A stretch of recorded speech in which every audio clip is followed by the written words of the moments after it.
Welcome to the Lee Michaels Show with Carol and your daily cast of characters, where we discuss the issues of the day, entertainment news, what's really going on in Washington, and the world. Why don't we just hear it from the horse's mouth himself? We can't have someone in the Oval Office who doesn't understand the meaning of the word confidential or classified.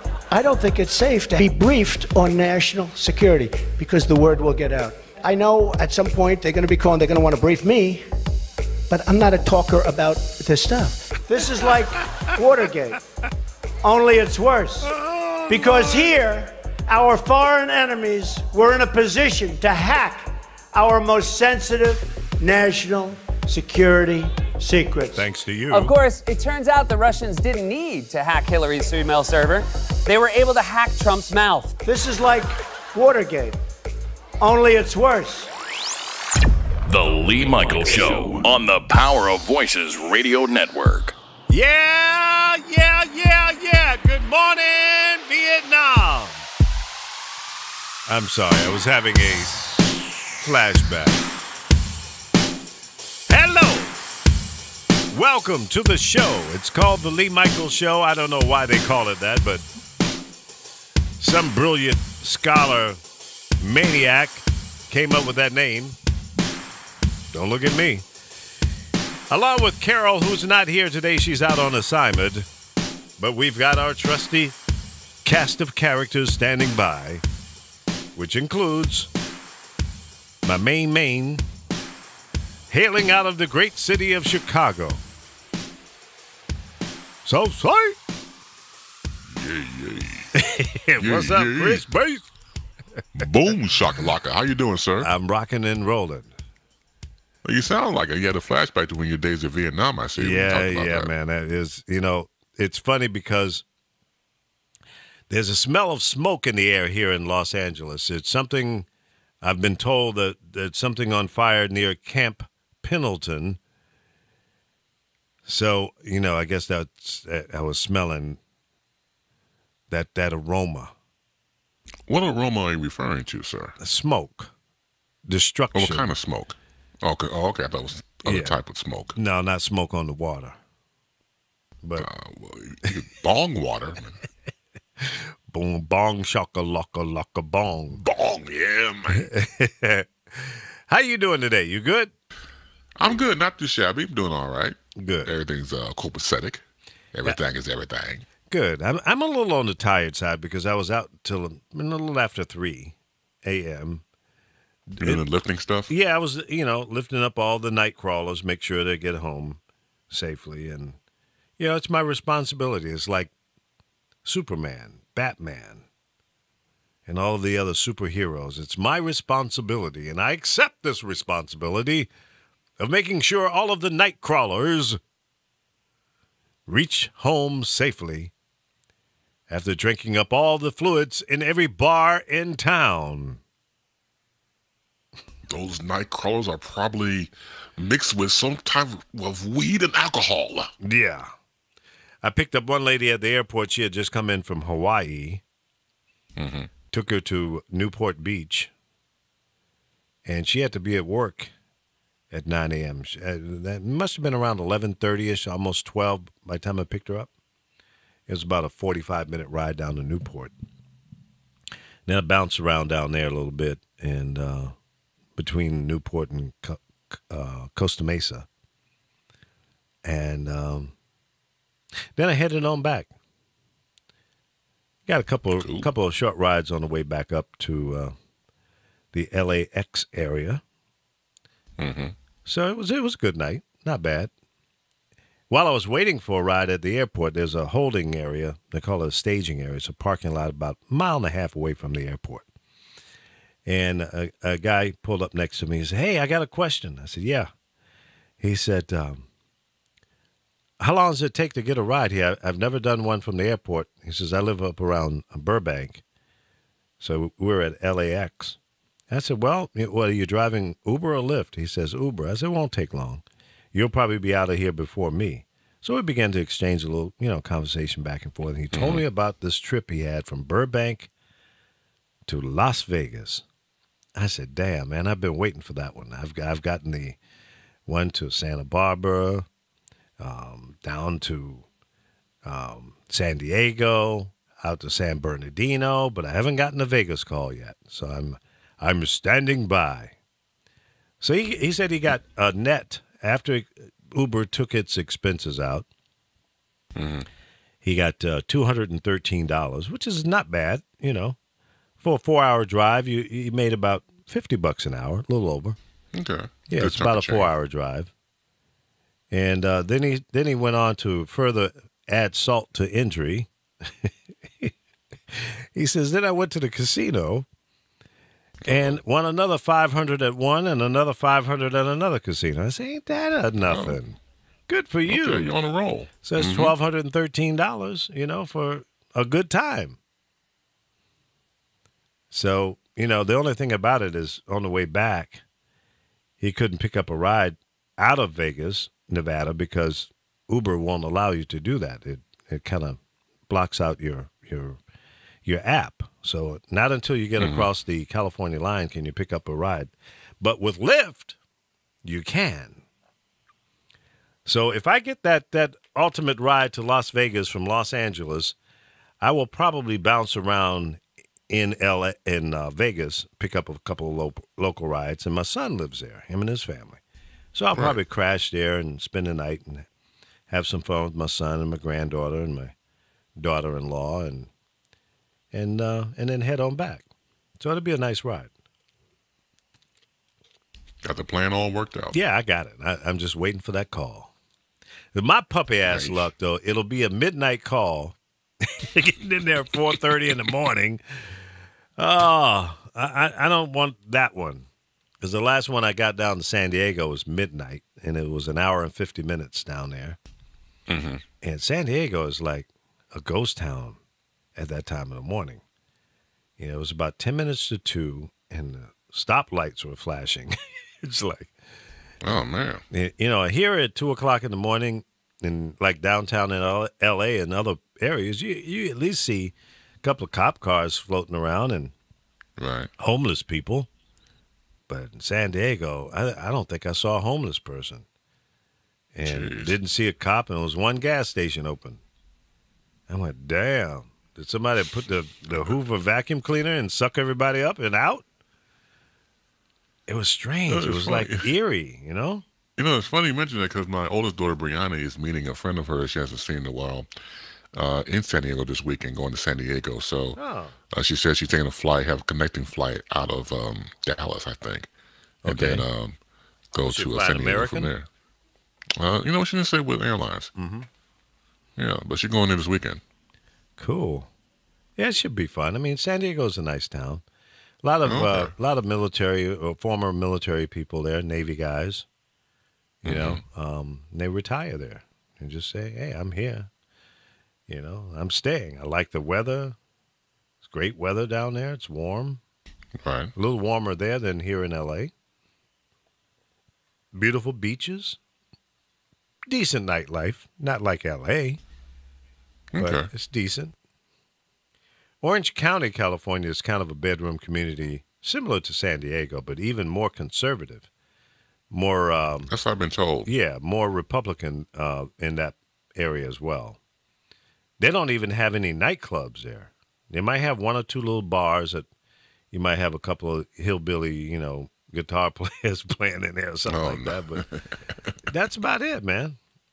You know, the young people, especially the college age, they have to come up to L.A. to party on the weekends. Yeah, I can see that. Yeah. So it's kind of different, kind of laid back. It's like the clock stopped around 1972. Oh, man. People got the afros and the bellies hanging out. Or they don't even hang shoes, out. Don't even hang out. They just stay indoors. It's a bedroom community. They don't do nothing. Go to They got to do something for fun. They probably some closet freaks that probably have those swingers clubs. You're probably right. You're absolutely 100% correct. I bet. Like, hey, George, come over here and bang my wife. No, I'm busy tonight. I hit my neighbor here. Okay, I then can't tell you make what. Yeah, when she gets done, I'll take a whack at her myself. You need to call Jabbo. I think he's free tonight. Oh no, Jabbo. No Jabbo, right? Last time Jabbo came over, my wife was in a coma for 3 weeks. Okay, don't start. See. Oh, it's too late now. You pulled me right into the gutter. Within 12 minutes of the show opening, here we are in the sewer already. I'm sorry, ladies and gentlemen. It is the fault of Chris Bass, not Lee Michaels. I will take the hit for that, sir. Yes. Yes. I'm trying to be good here. We might have one thing. We might have a couple of new listeners today, from a couple of my Uber riders that said they would check out the show today. So let's put on a good face. Let's not drag them to the mud immediately. That should happen. So we can't do it now? No. At 1:50 Pacific time, the last 10 minutes of the show. Then drag them in? Then you can lose your damn mind. So what's this? Yeah. This fight between? Well, your president is now on another Twitter binge, going off on Morning Joe. What's that all about? Right. Well, going off on Morning Joe and Mika Brzezinski, of course, is a co-host there on the Morning Joe program, and wife, on MSNBC, and wife. That's right. Did they get married or they got married? Well, they might as well be. He's probably been hitting it for a while, and I kind of suspected that they were an item some time ago. But on the other hand, it would throw me a curveball because I don't know. She would throw out signals, and maybe it was just TV acting that she really didn't like him. But that might just, theater of the mind might have been, acting. Right. But they were both married, and they divorced, and now they're tighter than a Sunday glove on Sister Sarah's hand. Hey, they're tighter than pantyhoses, 2 sizes small. Ooh. That's tight. That's tight. Real tight. Skin tight. I'm sorry. Go ahead and tell us a story about what's up with I'm sorry. I got myself off track thinking about skin tight. Anyway. Right. Ohio players. I'm hip. There you go. So Morning Joe's program, of course, airs on MSNBC along with Mika Brzezinski. And we got these early morning tweets from the president. Yeah. Saying that, he refuses to be bullied. This is what... let me back up for a second. This goes back to what Sarah Huckabee Sanders defeated the president's tweets this morning on Fox News, of all places, of course. Said Trump refuses to be bullied. This is the president who fights fire with fire. Now, the Trump tweets came about 8 a.m. This morning. Morning Joe is poorly rated. He says it's not that the hosts speak badly of me. He called both hosts disparaging names. Did you say a host? And then he goes on to say Trump. Both probably hosts? He said host, but yes. I'm just checking. Yeah, we might as well be factual about this. Right. Trump claimed that Scarborough and Brzezinski courted him out for an interview at Mar-a-Lago around New Year's Eve holiday. And this is what the president said about her. Mm-hmm. She was bleeding badly from a facelift, and I said no. So once again, we noticed before about the president, or even before he became president, how he is when it comes to women. Yeah, he's very degrading. Yes. And how any woman would vote for this guy, support him, stand up and say he's great and good for this country, it just baffles my mind. Because he doesn't have your best interest at heart at all. Well, yeah, you're right. I think with certain women, the reason why they could separate is because they think it's not about them. It's that woman, not me. Oh. So I could point fingers and make fun of her, not really realizing that it makes fun of all women. They can't see that their lens is very cloudy. It's like that, huh?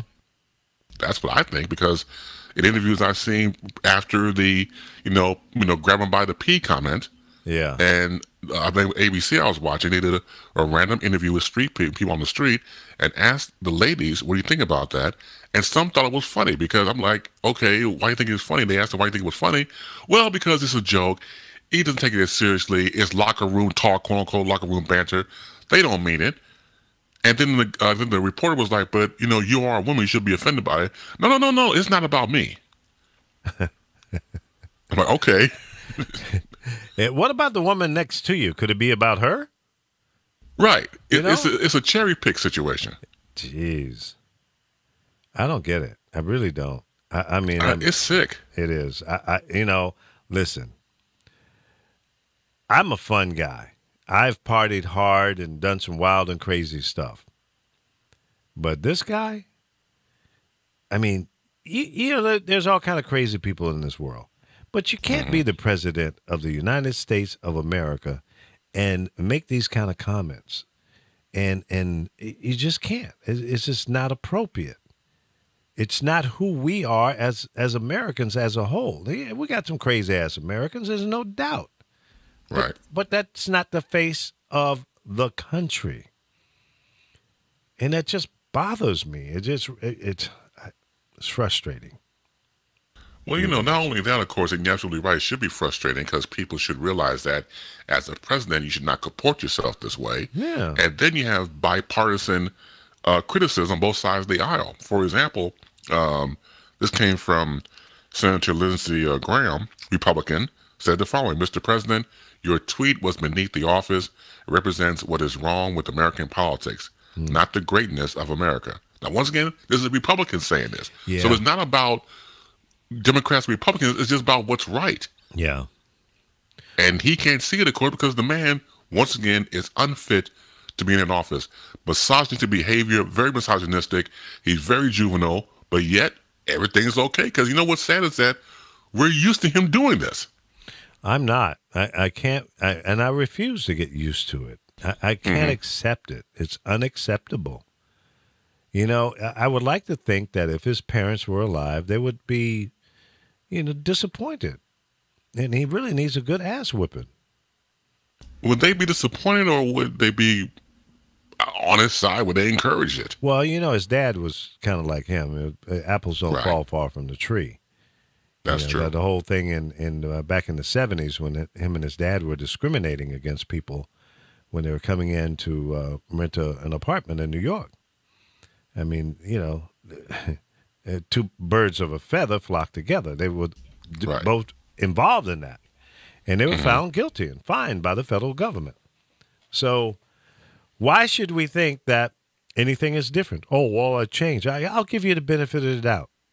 It was a long time ago. It was back in the 70s, mid-70s. But you have displayed the same kind of hate-filled, racist behavior 40 years later. So Right. Nothing has changed. And it's not a joke. Name me one other president in your lifetime that has done anything like this. And this is the first. And he made the comments, trying to put down Hillary Clinton when they were running, that, this whole scandal about her email was worse than Watergate. And it's part of our show opening. You're right, 45. This shit is worse than Watergate, but it's coming out of your mouth. It's coming out of your administration. All the things that you accused her of, it looks like you're doing, and was a party to it while you were running. Correct. It was a great deflection. Accuse your opponent of what you're doing to make the focus on them and not on you. Your close association and defending a country that's been our enemy all my life, it's unacceptable. You're doing business with the enemy. You're sending your family members around the country milking our tax dollars that we have to pay for their safety, going cutting deals that will benefit you and your friends, your family members. It's inappropriate. It's unacceptable. It should be illegal, and you should be locked up. I tell you what, if Chris Bass was to do this, I'd have to, go visit my friend in jail. You want to break me out? No, brother, you're going to have to do a little time. Okay, at least you're honest, ho. Yeah. I mean, I'll listen. I'll bring you a little mixer and a microphone, some headphones. You could do the show from your cell. Well, that's fantastic. Yeah, Thank you. yeah. But I ain't gonna. No. You gonna do your time. Oh, and if you okay. smoke cigarettes, I'll bring you some smokes. I don't smoke. Okay. Well, what other vice do you have? I can't bring Laura Rice up in the cell for you, but Don't see. Hold on a second. We're 22 minutes. But I into could this try. program. I could try. We're 22 minutes into this program, Yeah. and for the past few days been Laura Rice free, and you know that. And now, I'm sorry. I made a mistake. No, it's not. I'm just making an observation. If I'm going to be imprisoned, we shall not bring the dirty rice over to me. No, Well, why not? She loves you. no, She really no, cares she a doesn't. lot about you, and I think it would. No, be that's not true. Nice. Now, see, now you talk about. Go ahead. I think she would love to visit you while incarcerated, and would probably bring you big love. Well, you're probably right about the big love part, but that's besides the point.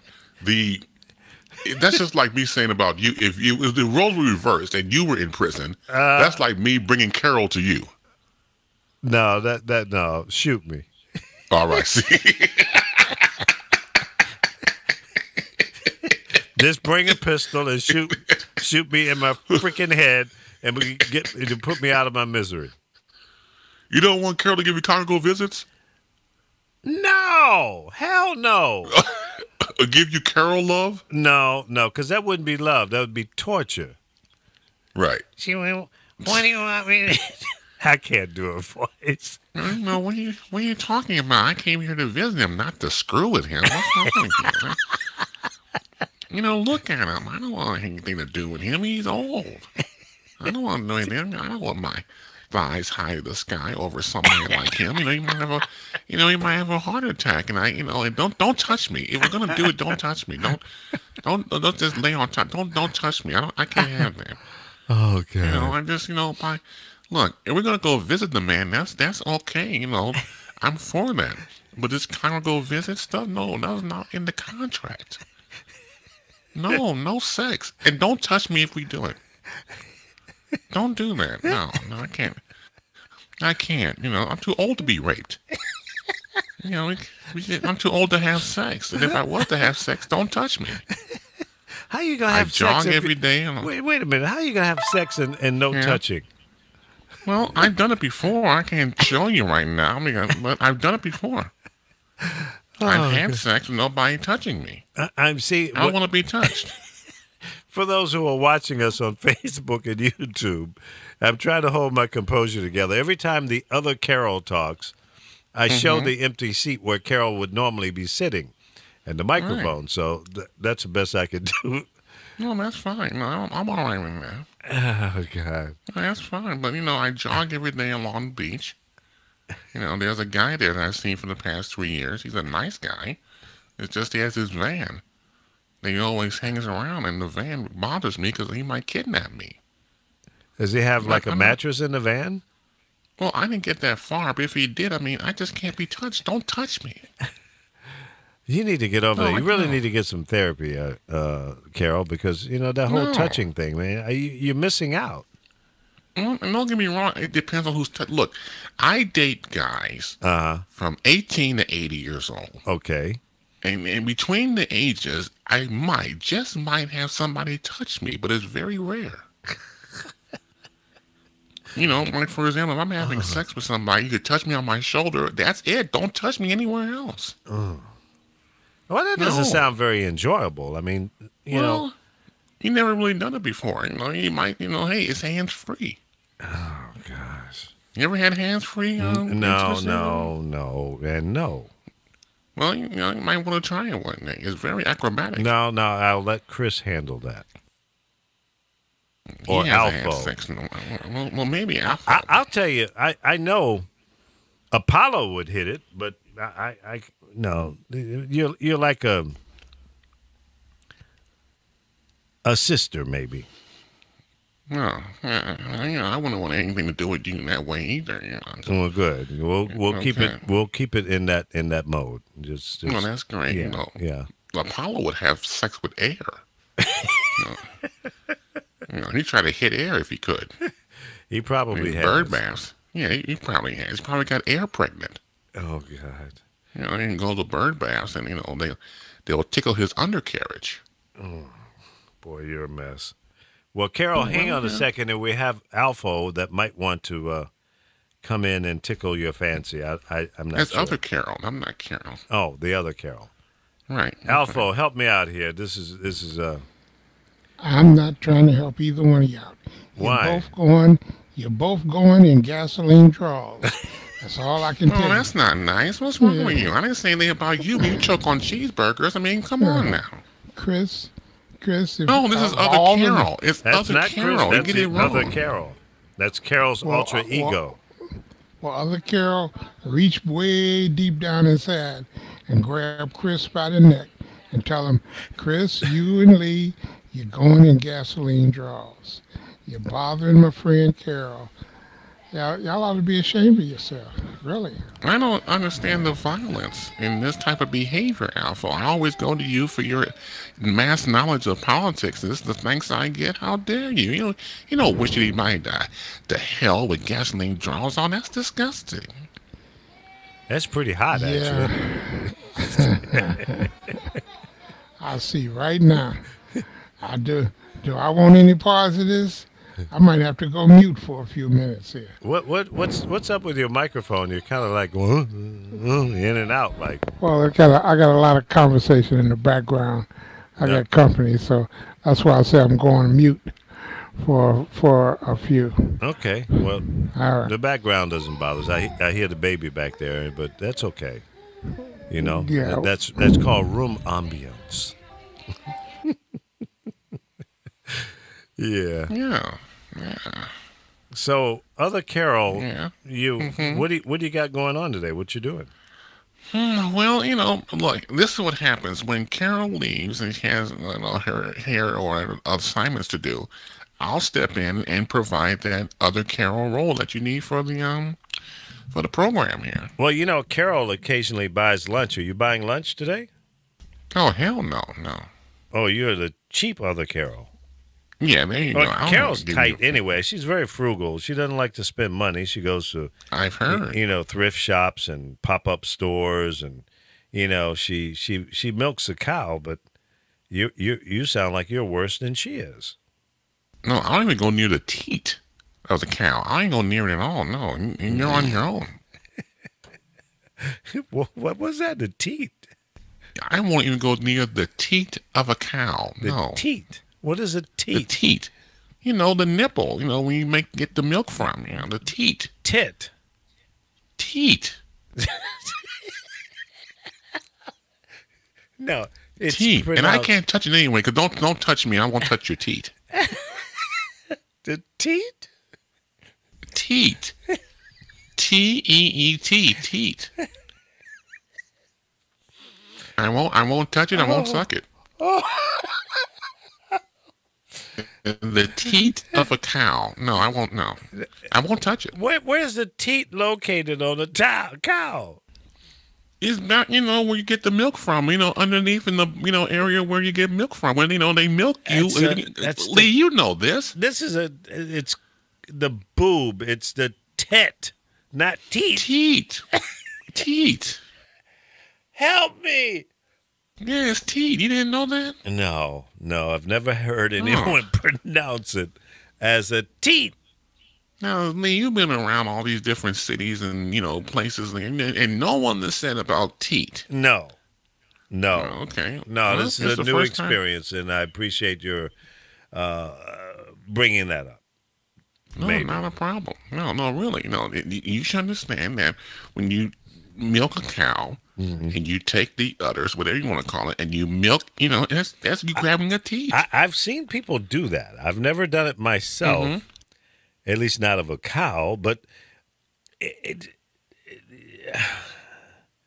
Okay, the teeth. What do you mean not of a cow? What do you mean, man? What other things have you done with teeth? I'll keep it just at that point right there. I won't go any further. That sounds kind of freaky over there. Well, yeah, it could be.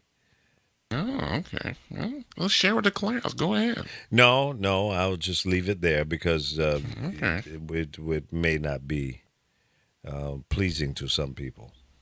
Well, okay. Well, you always have a conversation about that.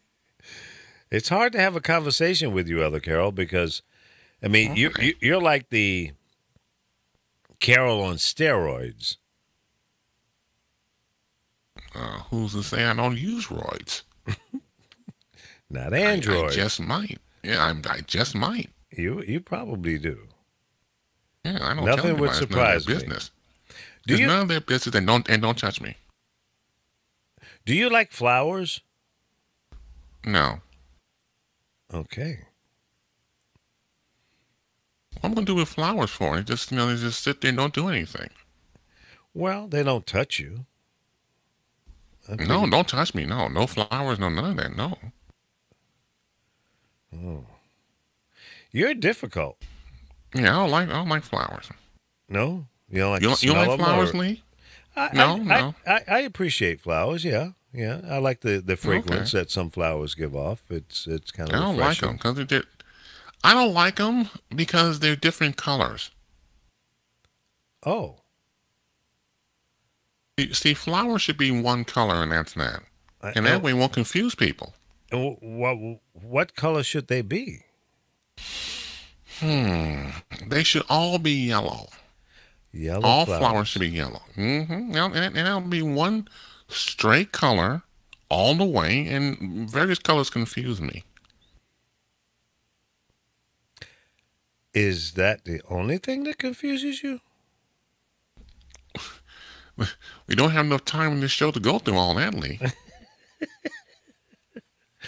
I'm beginning to believe that might be an accurate statement. Wow. Yeah, I've no, I never like heard flowers. anyone say that all flowers should be one color. It's confusing. All the different No, colors it's got their not. reds and No. whites and purples and It's there's too many colors. It's called variety.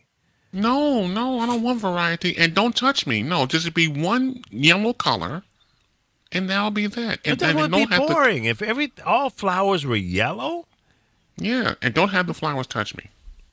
well, there would be no need for them to touch you. But I don't want them to. but listen, all flowers one color, yellow. I mean, I like yellow.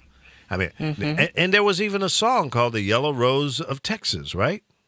I remember that song. Yeah, and that's the state flower, I believe, for the state of Texas. But that would be overwhelming. Just think about it. It's like having every house to be yellow, or every car. No, you can't do that. Did you catch the protesters outside of Mark Rubio's office yesterday? No, I didn't. Yeah, there were some protesters out there. It was all over the news. Well, that's good. What were they protesting? And they were protesting about the healthcare situation, and some even got arrested. Really? So Well, I can't think of the name of the news source they come from, but it was all over the news. So they were opposing this new horrible plan that the Republican Senate have come up with? Mm-hmm. Right. They were protesting outside of his office there in Washington. Now, is he supporting this bill, or is He's he one of? supporting it. Oh, really? Well, he should Yeah. have protesters outside of his office. That's exactly what happened. Yeah. Well, that's good.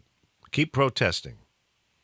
That's a good thing. Let these clowns know that you do not approve of this horrible bill that's going to hurt people in this country. I want to go see Wonder Woman. Okay. Why I do you want want to to- see? Why do you want to see Wonder Woman? Well, it's a good movie. I mean, I think maybe Linda Carter makes a special guest appearance. She was in the TV version. Okay. So I want to see that. Well, go see it. I mean, why not? You've got time. Okay, I will. You don't have too much else going on in your life, so go see a movie. Well, I'm going to get some tacos later. You want to get some tacos later? I don't feel like tacos today. No tacos? No, Taco Tuesday, not Taco Thursday. Today is Tuesday, isn't it? No, today is Thursday. What about Taco Thursday then? No. That doesn't work with you? No. I don't do tacos on Thursday. Tuesday or Friday. I remember telling my children one time that, you know what, if you do not follow what I'm telling you and be obedient, then I will put your head through some glass and then bring it back out again. I used to be that way, but not anymore. You sound like the other Carol now. Well, we have that in common. Wow. I'm glad that you have calmed down a bit because you were pretty violent back in the day. My legs hurt. Excuse me? My legs hurt. What does that have to do with what we were just talking about? Well, I'm just letting you know that this is a talk program. I could talk if I want to. My legs hurt. Well, yeah, but I think you make it difficult for the audience to follow us when you switch the advisors are conversation struggling like to that. convince Trump that Russia is still opposing a threat. It's all over the news. Well, yeah. You need help. Administrative officials are frustrated by what, Trump said this morning, and I don't know. I get scared. What are you afraid of? I'm afraid of him. He's a jackass. Well, that's true. That's true. You've never said anything that was more truthful than that statement. Now, I'm getting a call on my cell phone. I gotta go home later and feed a little man and 2 live crew. 2 Live Crew. And my cats. Your cat is not named 2 Live Crew. Is Little Fat Man and 2 Live Crew. No, it's him, her, and Little Man. How you gonna tell me about? I know my own pet's name. I named them. Will you change the name? No, that's always been their names. Well, what are the names again? Fat Man and 2 Live Crew. Okay, I apologize because I'm thinking about as well. You should. The Carol. Her cats are named him, her, and Little Man. So my cats are named Fat Man and 2 Live Crew. Okay, I got it now. I won't make that mistake again. I completely understand. Please don't. But I thought that even though you're the other Carol, I thought you guys had the same names for your cats. But okay, I apologize. No, well, I 2 Live Crew. I kind of like that though. Yeah, Fat Man and 2 Live Crew. Interesting. Did you stay up all night coming up with that one? No. When I saw him, I was like, you know what? You look like a 2 Live Crew. And I just named him like that, and that's how it happened. Interesting. Well, snake bites are on the rise in the United States. You know that, right? No, I did not. Yes, they are. Why Between do you think 7,000 and 8,000 Americans are bitten by venomous snakes. And why do you think that's happening? Did this report give any kind of reason why? Is it the weather or overpopulation of snakes? Well, people are owning too many snakes. That's why. Oh, these are pets? Yeah.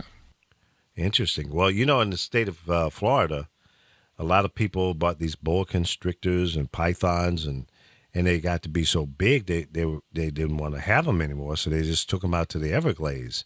And now the Everglades is like overpopulated with these type of exotic snakes, and they're Did you get the video that I sent you, Lee? I sent you a video, and it should be in your. Was it about in your messenger? The snakes? No. It's about a cat and an owl, and they're having animal sex. Wait a minute. We're talking about the snakes in the Everglades now. Hold on a second.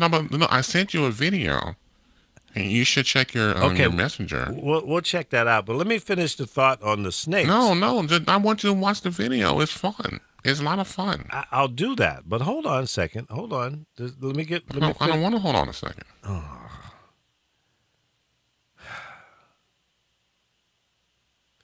Okay, I'm exhaling before I explode. That was the name of a movie, right? That was the exhaling movie came out years ago, Burning Cars. What? What's the name?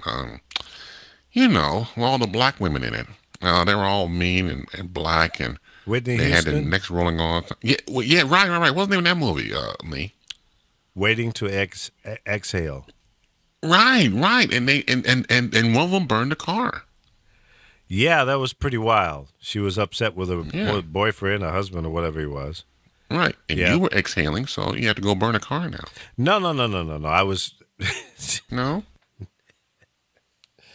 No, that's not the same context. In other words, I was just exhaling the breath from my body because you were confusing me and I was trying to keep my composure. No, I'm not going to... First of all, I don't confuse anybody. And then second of all, if you were to pass out because of non-breathing, I would not give you mouth-to-mouth. Well, we're clear on that. Yeah, that's what everybody knows that. Well, you're such a great friend. I appreciate you immensely. And, it's time like this, ladies and gentlemen, when you want to go take a commercial break. What are you trying to say? I'm just saying that you had to go pee? You are an old man, your bladder's not what it used to be. You got to go pee, just go say so. Okay, we'll be right back after this. All right. Or that. PowerOfVoices.com. Hey, Russell Wilson here, and I know how important exercise is. It's essential. It's essential. With Play 60, United Way and the NFL are helping kids stay active and play at least 60 minutes a day. Healthy kids, healthy kids. But what this place needs is you. To donate or volunteer, go to unitedway.org/play60 because great things happen when we live united. Donate. Are you guys going to do that every time? Yes, of course. Yes, of course. Brought to you by United Way and the Ad Council. To effectively represent your interests in governmental relations and outreach, you need Rojas Communications Group. We are a team of industry experts with decades of experience and effective strategies for lobbying and governmental relations. We service trade organizations, local governments, and corporate businesses, tailoring effective programs based on your project specifications. As a Rojas Communications Group client, we will provide an aggressive, cost-effective, and worry-free management of your public policy, political, and communications needs. Let our experienced team handle all of your public affairs. Contact us today for a free consultation. 213-400-8664. 213-400-8664. Or visit our website at www.rojascommunications.com. I'm Nancy Renee. And I'm Adrienne Shapiro. We're the founders of Access Advocacy, a nonprofit for the benefit of people with sickle cell disease. We provide education and support for families, caregivers, and the medical community.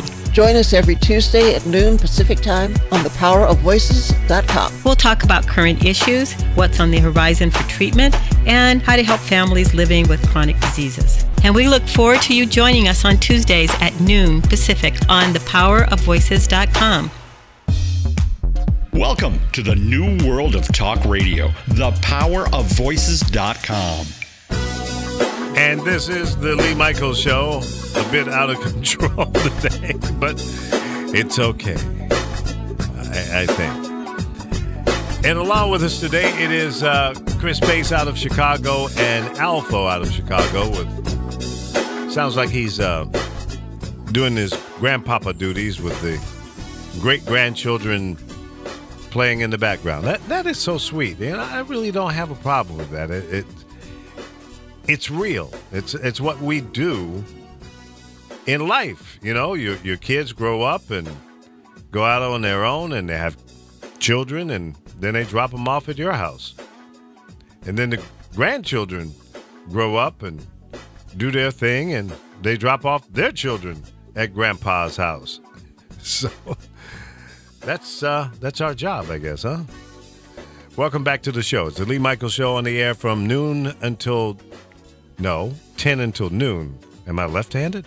10 until noon, Monday through Thursday, live on Facebook, YouTube, and thepowerofvoices.com. You can also check the replays out on SoundCloud. So, welcome back, Chris and Alfo. Here we are on Thursday.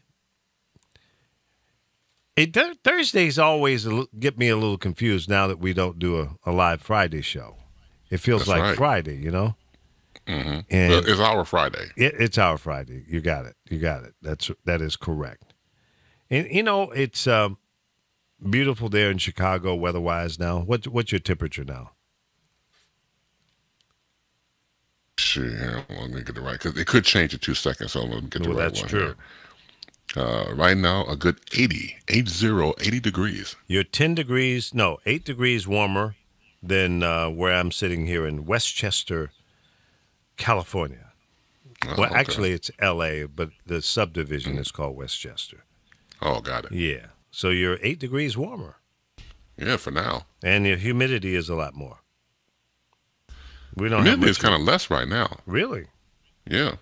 So you can go from your house to your car and your butt won't be sweating by the time you get in your car. Not yet. Yeah. It eventually will. Oh, no doubt. No doubt about it. That's what I remember so well about being in the Midwest and the East Coast, and especially down south. High humidity and cold as hell in the winter. Ooh. Oh, man. Can't do it. No, I'm done. When are you moving to L.A.? That's a good question. I like to make it sooner rather than later. I hear you. Alfo, would you move to Los Angeles? Or somewhere like, better weather? Better weather? No, he's not listening. I'm doing the grandpa thing. Yeah. Probably got all 16 of them sitting on his knee. Did your parents ever have you sitting they would cross their leg and you sit on the foot and they would do the hoisey thing with you? Oh yeah, I remember that. Right. Yeah. Mm-hmm. Yeah, those are the fun things you remember from your grandparents or parents. The little innocent, silly, cheap horsey rides, or the piggyback. They get on the kids get on the parents' back and they walk around on all fours on the floor.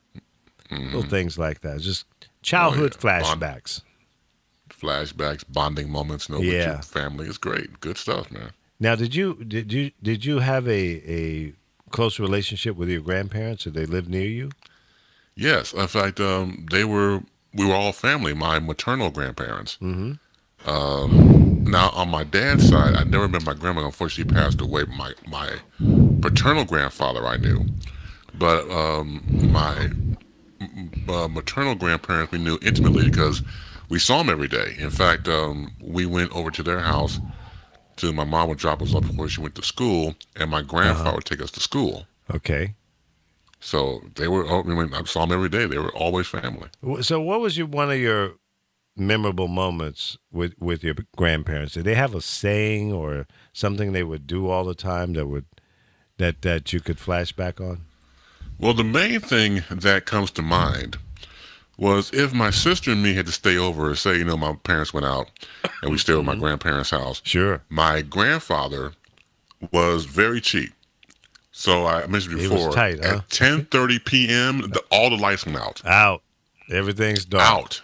Everything is blue-black. You couldn't see now anything in front of your face. No little blue lights or green lights or red lights on the appliances or nothing. You couldn't if you were light-skinned, you could not put your hand in front of your face and see it. It was that black in there, man. So wow. And my dad would pay my grandfather to keep the lights on after 10:30 because he knew I like to watch TV and stuff. That's a night show, other shows. So he would pay my grandfather keep the lights on after 10:30. Now, what about you, Alpha? Well, I'll put it like this. Grandmama was total business. She nurtured, she taught, she did all of the things to prepare my brother and I for our adulthood. along with my mother. Uh-huh. My uncles were carefree, single guys running around with multitudes of women and real role models, you know. Right. So I would go to my grandmother's house at 46th and Prairie every weekend, Friday through Sunday night. Okay? And we would spend that weekend there. That's why we were full of old school television, Gunsmoke, Bonanza, Bat Masterson, Gilligan's Island. We were so full of old school TV it wasn't funny. Carol Burnett. Well, that was all that was on back in those days. You had 3 networks, Exactly. ABC, CBS, and NBC. And, you know, later on there was some UHF stations, but, you know, that's all we had. It's not like cable now and satellite TV where you have 150, 250 channels. That was it. Well, my grandmother was she was a total businesswoman. She never worked for anybody else. Mm-hmm. She had a secondhand clothing store, and she had a stand out in Jewtown. So she took care of us while my mother was at work on some occasions. But the things that I learned from her that she taught us, we didn't comprehend at the time until we became of age. Ah. And I have this undying gratitude for her wisdom. Yeah. And my mother, I mean, she raised 4 children on her own. My mother raised 2 on her own. So I can only say they're my sheroes, both of them, my mother and my grandmother. Just unbelievable. She bought this building on 4640 Prairie. It still stands. When there's only three buildings on that whole block on the west side of the street. The rest is a church. They tore everything else down. Now, does your family still own the property? No. As soon as my grandmother passed, and my uncle was the last to go, and my brother was the what do you call him, of the estate. The While I was at work, executive of the estate. While I was at work, he sold the building, and oh boy, I didn't know whether to be pissed off at him or not, but I got a nice chunk of change out of it and went on about my business. Yeah, well, that happens often in families when the original property owners, whether grandparents or parents, die off, and then the kids don't want it, or they have a different idea of what to do with it, so you end up selling. I would have kind of been a landlord, but this building was on 46th and Prairie, right off 47th Street. Yeah. Can you say rough camp?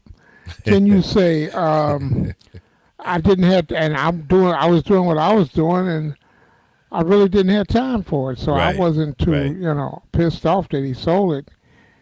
And I was a little bit peeved that we sold my mother's house, which was out on 85th and Carpenter. My grandmother bought that building for $4,000. Yeah. It was just unbelievable. This building was unbelievable, but it had a basement with 3 bedrooms, a bathroom and a kitchen. It had a first floor with a cathedral ceilings and kitchen, bathroom, bed, and it had an upper floor that she used to rent out because her sister, her name was Viola, and she sang with Count Basie and those, in that era, she sang with them. So she would have my grandmother would, it was kind of like a flop house. She would rent the rooms upstairs for all the musicians with the extra women. Well, see, that was very common all over the country because during those days, black people were not welcome at the hotels around the country. So they had to stay with family, friends, or, I guess that was the beginning of Airbnb, without calling it that, because in Norfolk, until there was a black-owned hotel, that's where the musicians stayed. They stayed at homes of other people there in the market. So that was fairly common. Otherwise, you'd sleep on the bus or in the car or not at all. Yeah, because she's got pictures of her and Count Basie, Duke Ellington, Ray Charles, all of them. And it was, and I kind of figured out the room and board part because the rooms at the top floor of this building had numbers on them. 4C F2. Right, right. So I got a great deal of a lot of fond memories from my grandmother. Grandfather? No. No. He took me to my very first baseball game, August 10th. August 10th, 1962. Wow. I was 5 years old. Billy Monbouquet no-hit the White Sox. It was a night game. I'll never forget it. I mean, at being that age, in 52, no, I was 10 years old. I'm sorry. I was born in 52. Yeah. I was all wide-eyed and Google-eyed, you know, looking around going, wow. And from that point on, I lived in Comiskey Park. Really? I lived in Comiskey Park. We would go and hustle groceries. In the summer, we would hustle groceries during the day, get $5 a piece. It cost 75 cents to get in White Sox Park in old Comiskey Park. Right. We'd have $4 1/4 to jack off. Come on. Hot dogs and soda and popcorn and all that stuff. Oh. You know, that was a great time. Yeah, exactly. I mean, when I never knew my grandfather on either side. They were both dead by the time I was, of age. But I remember my grandma. We called her Big Mama. And I would go to Big Mama's house on the weekend and do little chores for her around the house. And she still had a wood-burning stove, wood and coal burning. And so I would have to load up 4 or 5 buckets of coal and maybe 5 or 6 bundles of wood, kindling wood. You have to chop it up real thin so you could start a fire, and then the wood to burn. She used to cook in this stove. And you're talking about homemade biscuits. She would roast a chicken in there or whatever, and a pot of greens and some grits in the morning. She used to do fried green apples, and she would slice them and take the core out of it, dip them on both sides in some sugar and cinnamon, and put those things probably in some bacon grease. I don't know what it was. Maybe a little later she would start using Wesson oil. And you're talking about a good breakfast, good tasting, bad for you today, but those fried green apples, some crispy salt pork, bacon, some eggs, the homemade biscuits with some honey and butter. Ooh-wee. Ooh. I'm telling you. Ooh. Hey, hold on, sleep. wait a That's minute. the itis right there later on. And man, that was something you look forward to. You'd go out there and get all the wood she would need, chop down a tree to get that breakfast. Are you kidding me? Then we would go fishing and crabbing, and I'd bring back a bushel of crab and maybe 50 fish, and then she'd clean up all that stuff, and then that was dinner. And lunch, she would bust out a ham sandwich or a turkey or a chicken. Maybe from the chicken that she put in the oven that she baked, she would slice it up and put you a nice sandwich together, some wheat toast, a little mayo on it, some lettuce and tomato, and a couple of slices of chicken or turkey or whatever, ham. Man. Woo! Y'all don't know nothing about that. Hold on. You don't know nothing about that. You talking about some old thing. On Sundays, every Sunday, we would have waffles from scratch. Right. My grandmother and mom had a waffle, the old waffle iron. In fact, my grandmother had the one that it was made out of cast iron, and it was and you had to put it on the stove to heat it up. There was no electric one. This is the original waffle maker. Okay. So, and I remember this cast iron that she had, and she would put that on that wood-burning stove and heat it up and iron your shirt or your pants or your suit that you were going to go to church in. And that was amazing, to look back on that now and say, well, a lot of people don't even use an iron anymore. You take your clothes to the cleaners, right? Get it pressed up and all of that. But those were the days, man. Now, do you guys remember? I don't know if you guys are old enough. Well, Alpha, you remember, I'm sure. The old washing machine that it had the wringer on the top, and you put the clothes through it and it squeezed the water out of it. And watch your fingers. Yep. You squeeze the water out of it and hang it outside. That's right.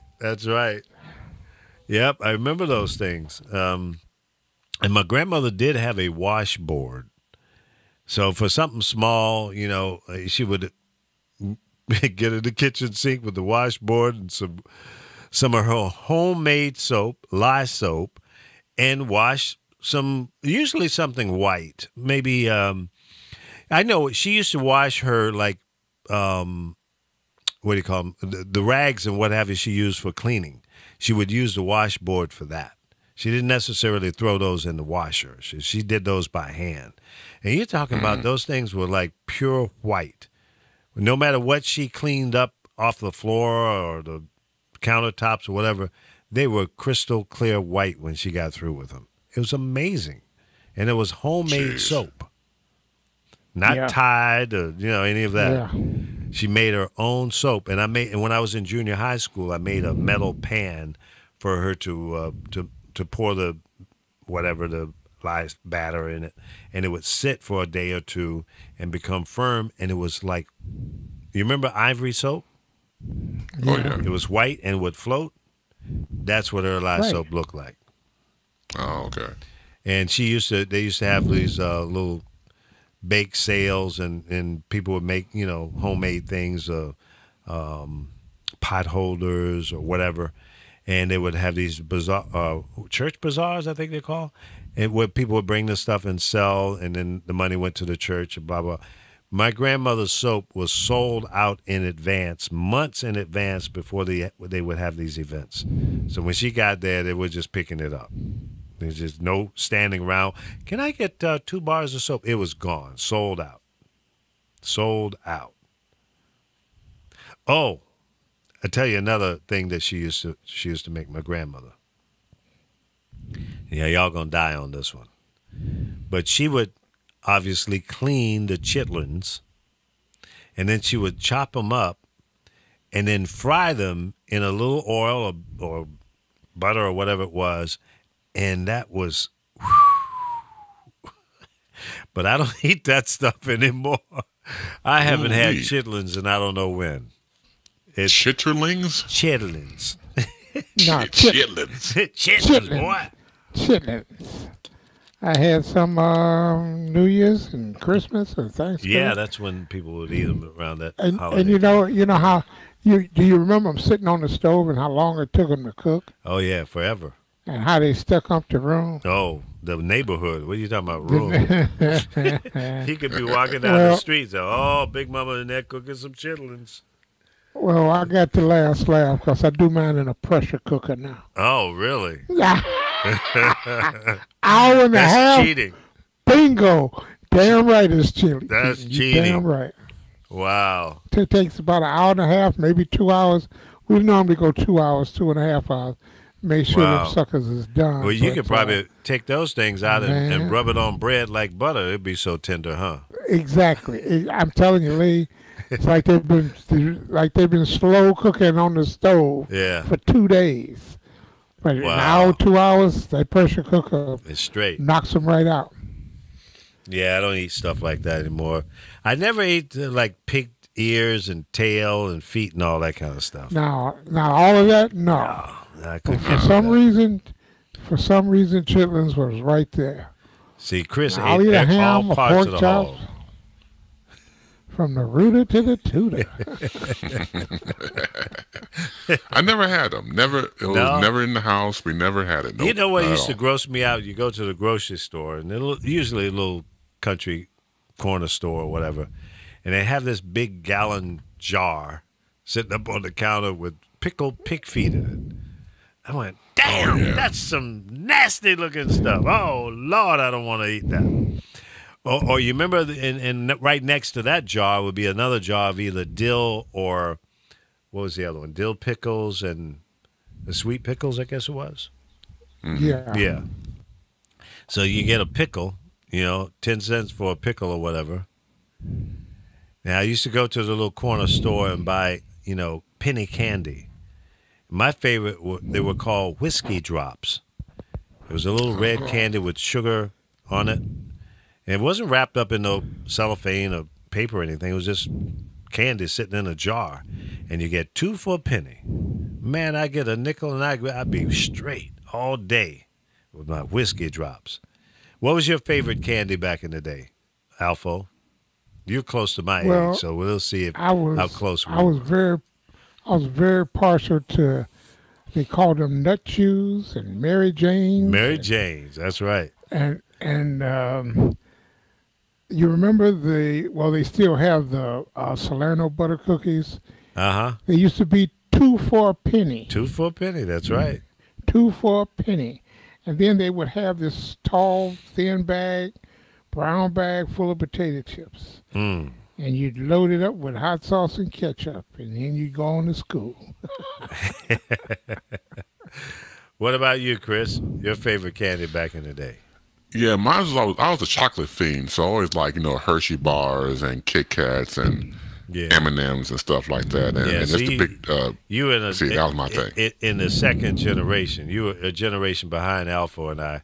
We did have penny candy though. We did still have that. Yeah. But I was just a chocolate holic, man. That was my vice. Yeah, but see, I would eat a Mr. Good bar, a Snickers bar. Yeah.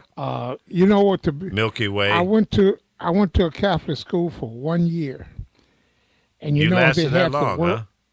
Exactly, I lasted that long. They had the world's finest chocolate.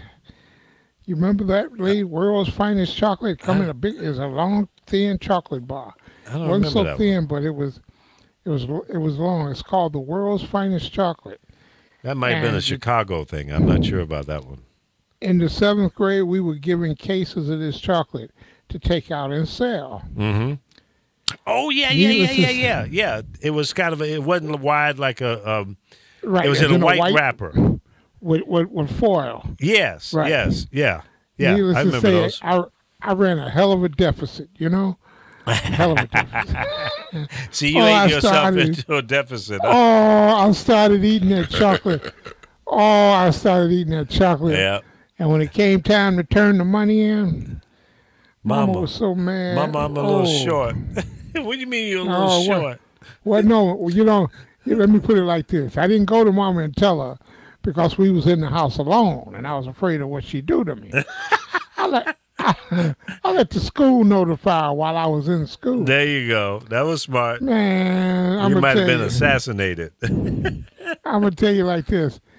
I spent about a month hustling groceries, just like I would to get to the ballpark. Yep. Hustling groceries in the winter.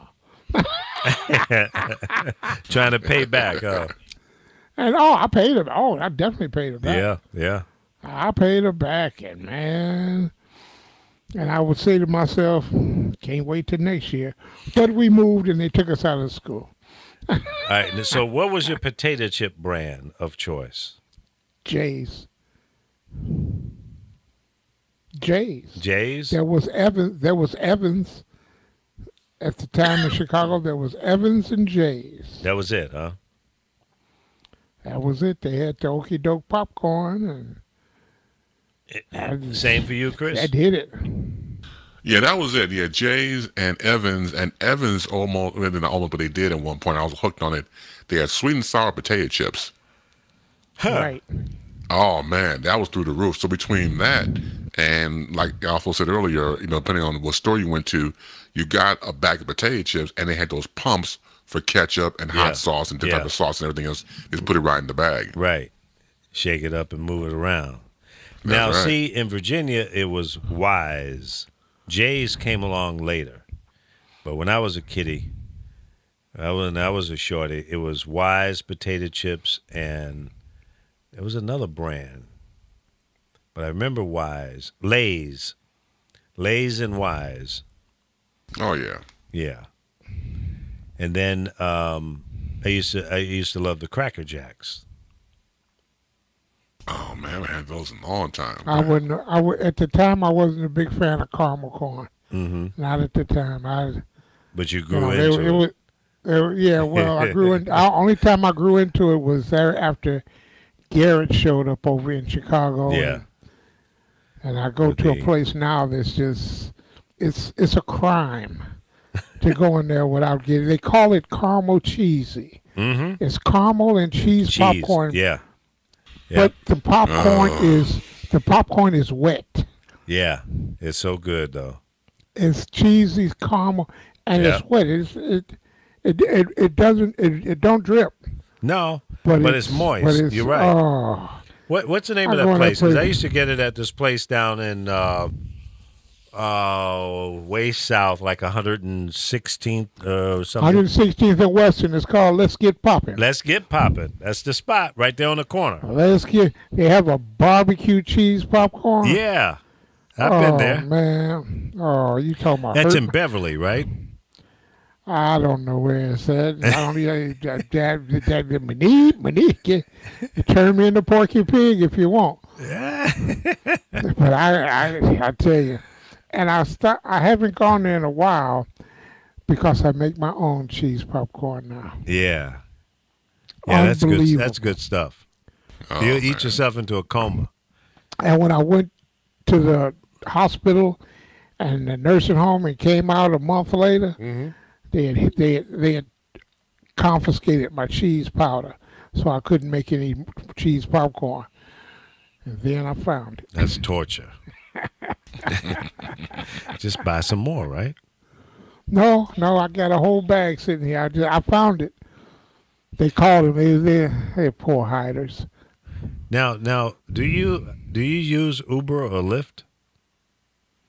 Do I use no? You should get an Uber account. They have the thing called Uber Eats. I got it on my phone. Yeah, so you can order food and they will bring it to you. They will bring it to you. Yeah.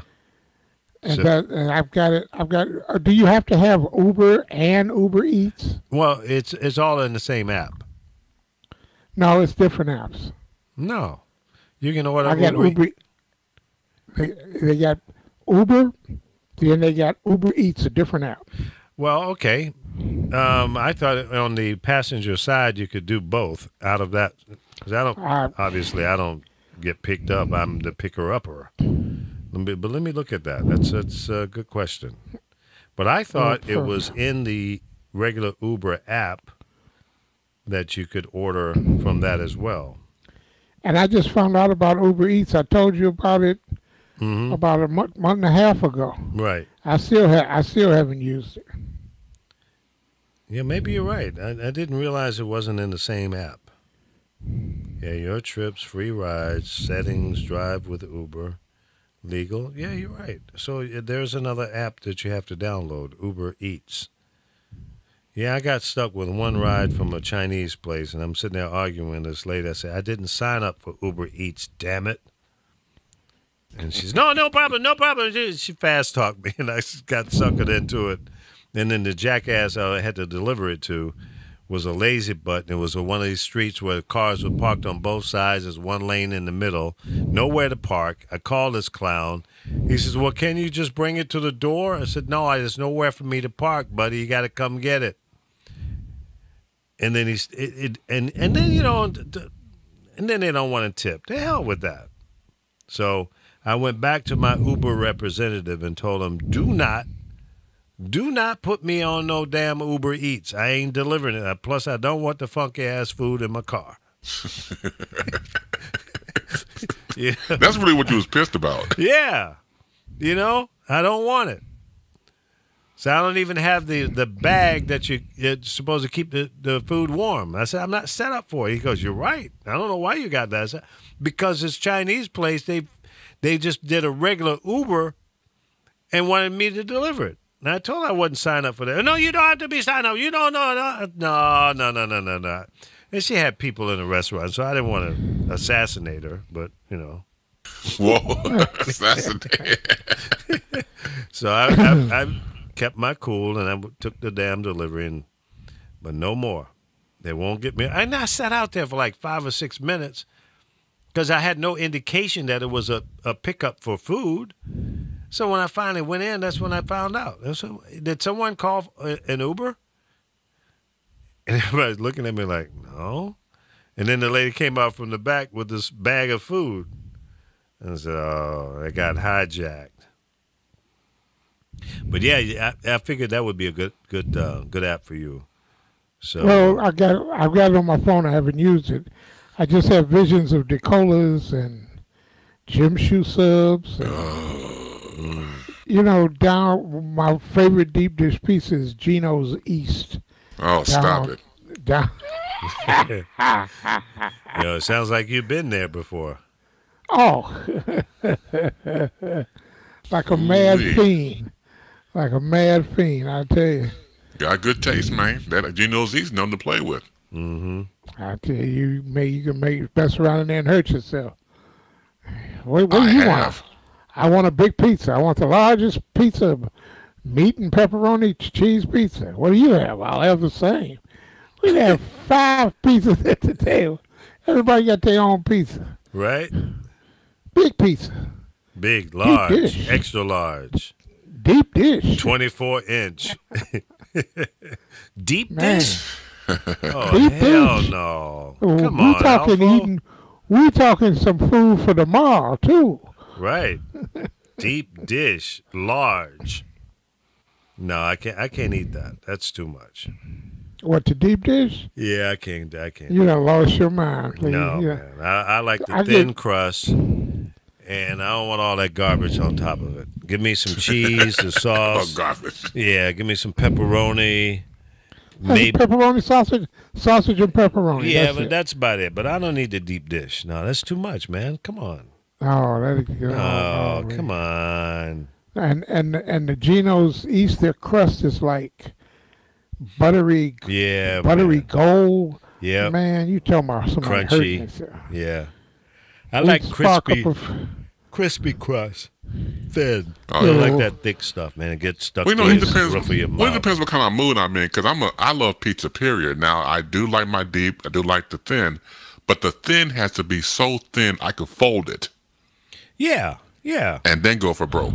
Now they have a place here, California Pizza. They have it there in Chicago.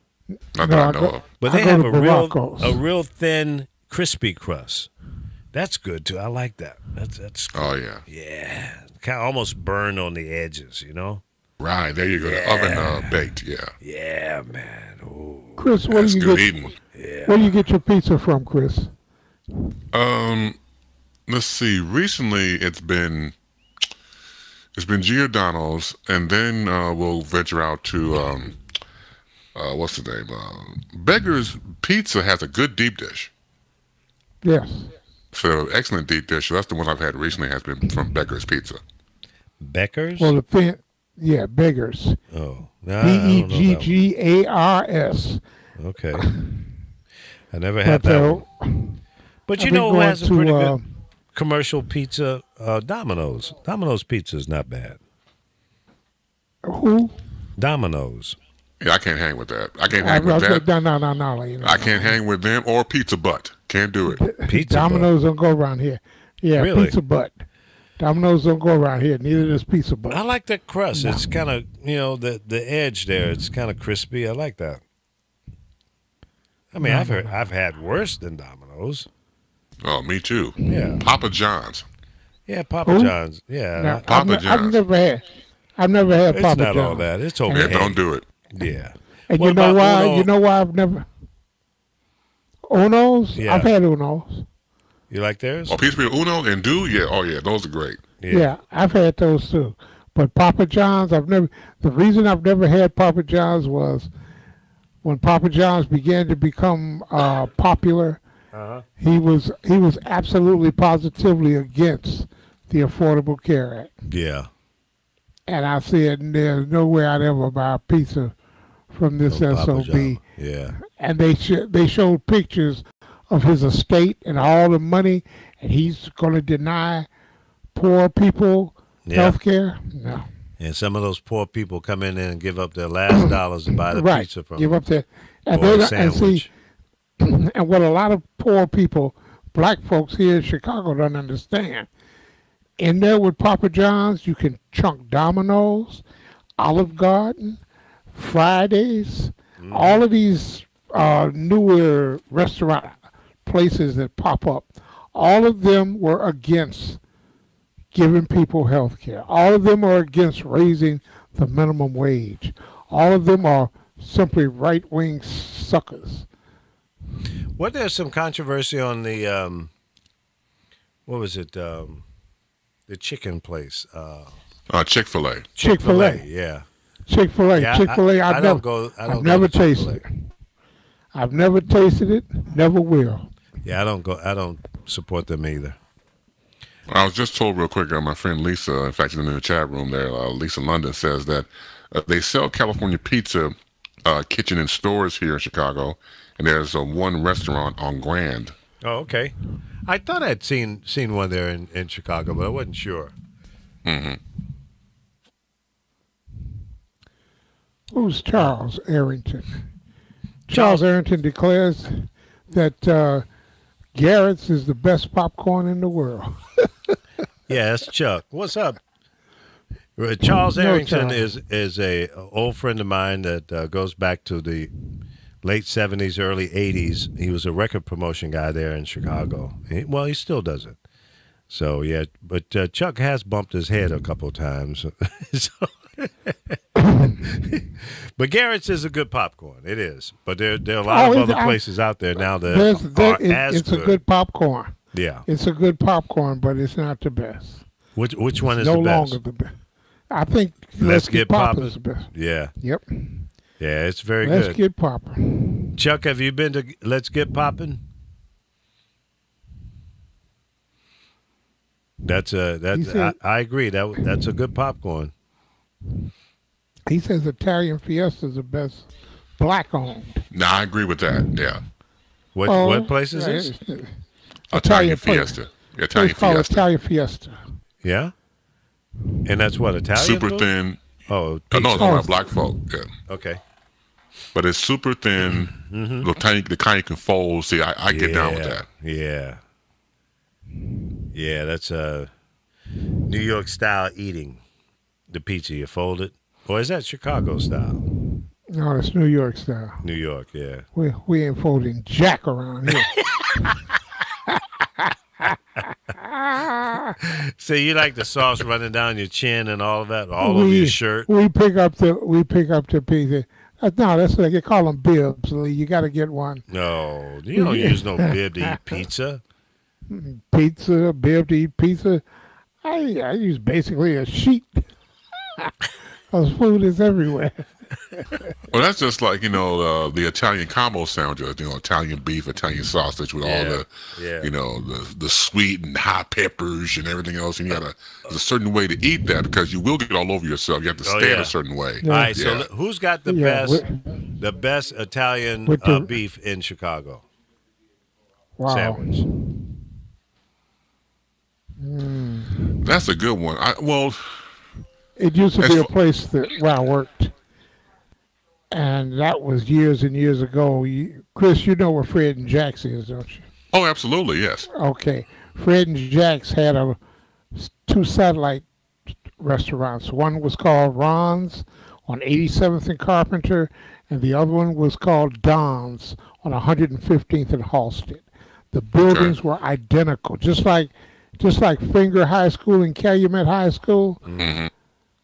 The buildings were identical, and I got my first job at Ron's, and they had like 20-something different milkshakes.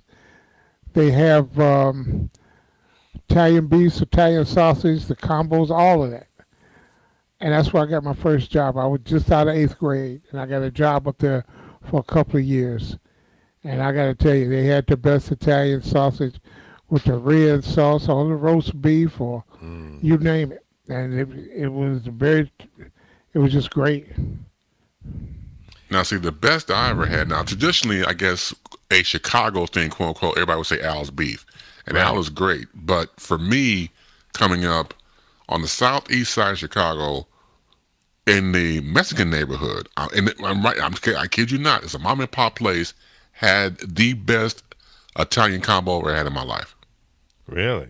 What was the name of it? Yes. Is it still there? I can't think of it right now. I realized after I moved away how fat I was because I had all these locations where I went to go eat at. But since I moved away from there, I've been far removed from my former life. Right? That's funny. But yeah, man, but it was a local mom and pop place, and they had the best Italian beef, Italian sausage. Once again, I would get like mozzarella cheese on it and red sauce and the sweet peppers. Oh my God, man. Yeah, man. Yeah, I've been to Al's a number of times. I think that might be the only one I've been to in Chicago. Yeah, because once again, it takes the pride in the cooking. They would marinate, everything. Be overnight, and you could taste it. Not only that, you get it dipped, get the bread dipped. Yeah, absolutely. Get the French fries. Oh man. Oh yeah. Yeah, Chris, have you ever been to Duke's on 81st and Harlem in Bridgeview? Yes, it's been a while, yeah. Have you still got enough fries? I still got some left over. I'm telling you. They load you up. You have so many. I think the fries were 99 cents last time I was there. They have a flame broiled Italian sausages and burgers. Italian sausage. Yeah. So who's got the best burger in town? Wow. And don't tell me McDonald's or Burger King. Oh, no, hell no. That's blasphemy. Yeah. That's blasphemy. No fast food choices, folks. No. We used to think on that. We used to ride from 63rd and Cottage Grove to Lakeshore Drive, all the way down Chicago Avenue, and over west. There was a place called Mr. G's, and we'd go there for lunch. And of course, it took 2 hours. But we were the managers. We were the managers of the Hillman store, so we could take 2 hours for lunch. And we'd spark one up going and spark one up coming home. But they had the best flame. They were flame broiled. They call them a Dagwood burger. It was a double cheeseburger. But right now, what's his name makes the same burger. Duke's makes the same burger. Now, where's that one located? 81st and Harlem in Bridgeview. Oh, okay. But you got to check it. You got to check out Duke's if nothing else. It's the Duke of Earl. Yeah, it's one of them old-fashioned drive-in places. Right. Where you couldn't drive up and get your order, but you drove your car in. It's where they would bring all the fancy cars, and the white folks would get out and sit around in the parking lot and eat and have a great time, and have that big sign over there going, "No niggers allowed," up until we allowed ourselves. Now, how long ago was that? Oh, they haven't had them signs there for 30 years plus. Okay. I'm going to say, damn. Yeah, Chuck we Arrington. broke all of that up.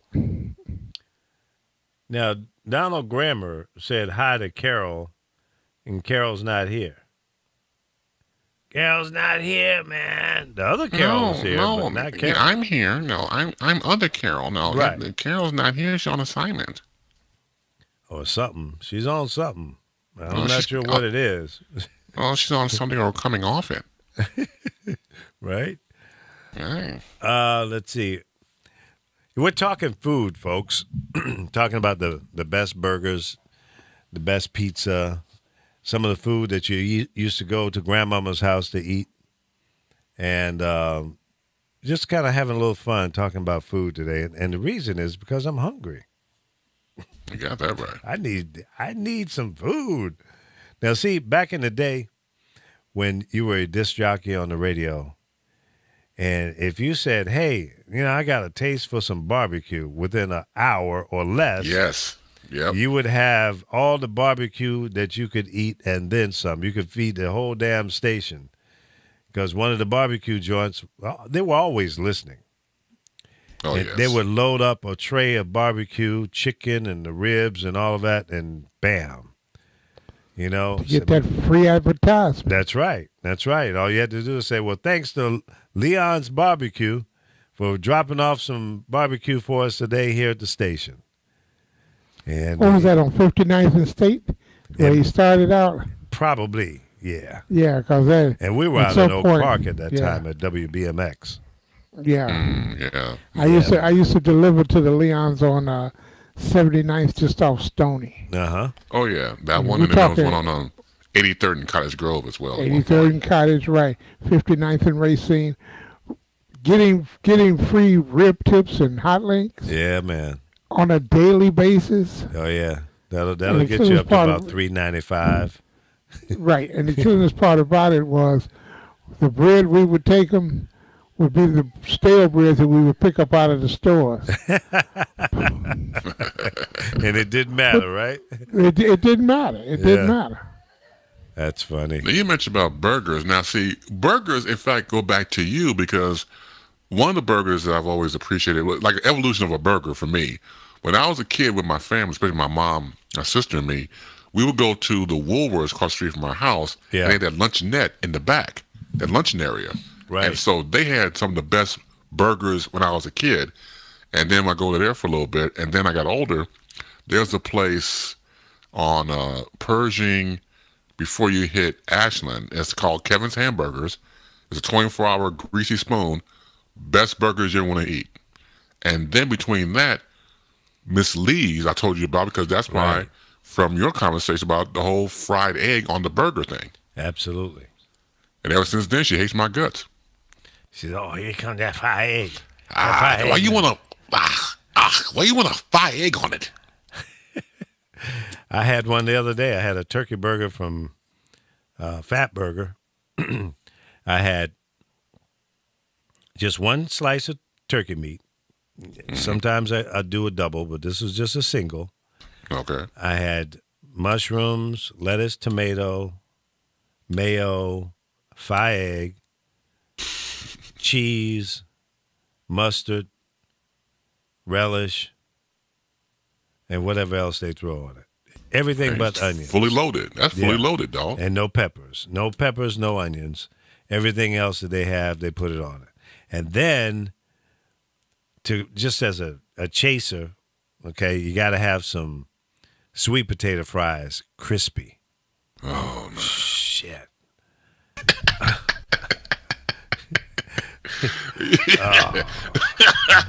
Well, you over the slobber knocking so hard, got you cussing. Oh, damn. It was so good, man. And then I had a ginger ale, cherry ginger ale. Oh, stop. I was ready for a nap. That's the itis. And see, turkey does that to you anyway. You know, what is that chemical in tryptophan? Yeah, that shit works. What is it called? Kryptonite. It should be called kryptonite. No, it's called tryptophan.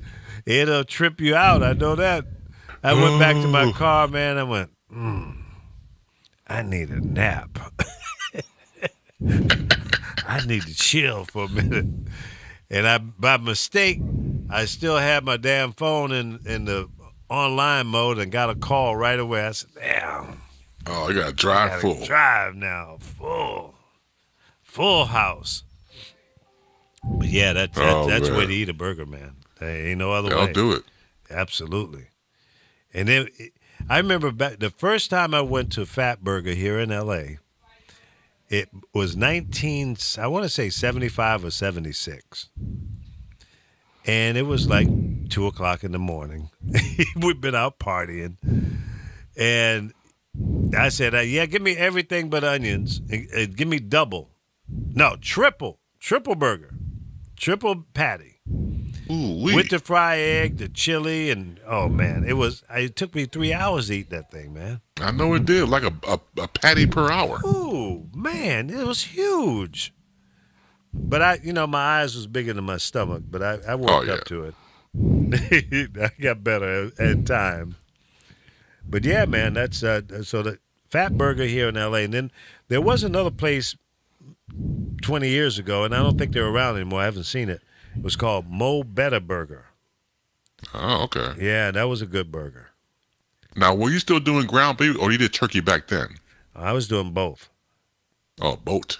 Yep, both. Double down. But, mainly I was doing the beef burger. Oh, okay. And then they came out with the turkey burger a little later, and then I moved over to the turkey burger. But, I don't eat too much red meat. Okay, what else? What another food? So we did burgers, we did pizza, we did. Mm-hmm.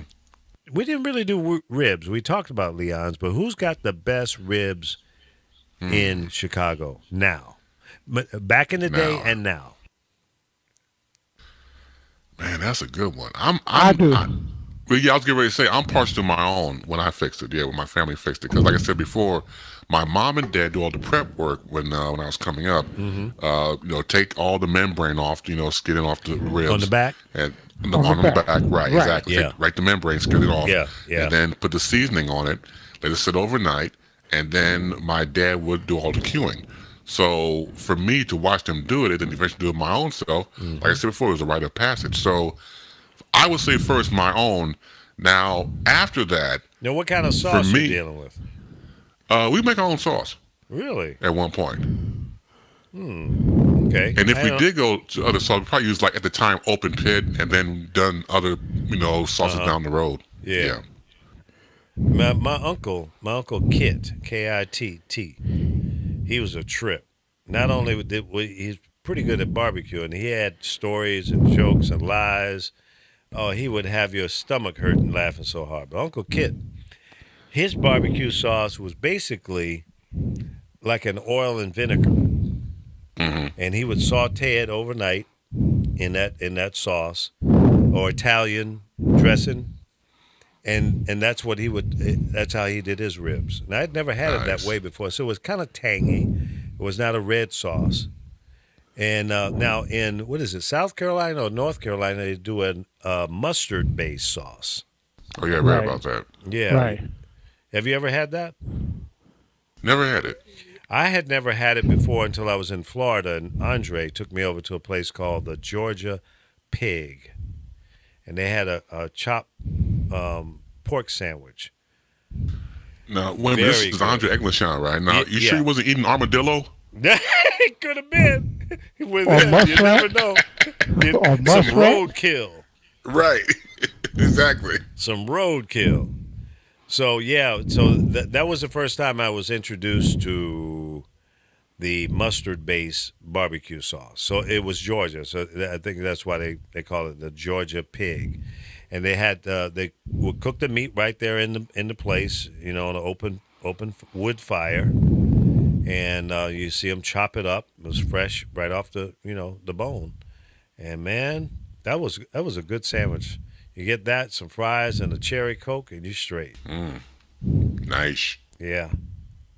All right, sodas or pop. What do you call them in Chicago? Soda or pop? Pop. Pop. So your favorite pop from back in the day? Mountain Dew. Oh, disgusting. That's pure sugar.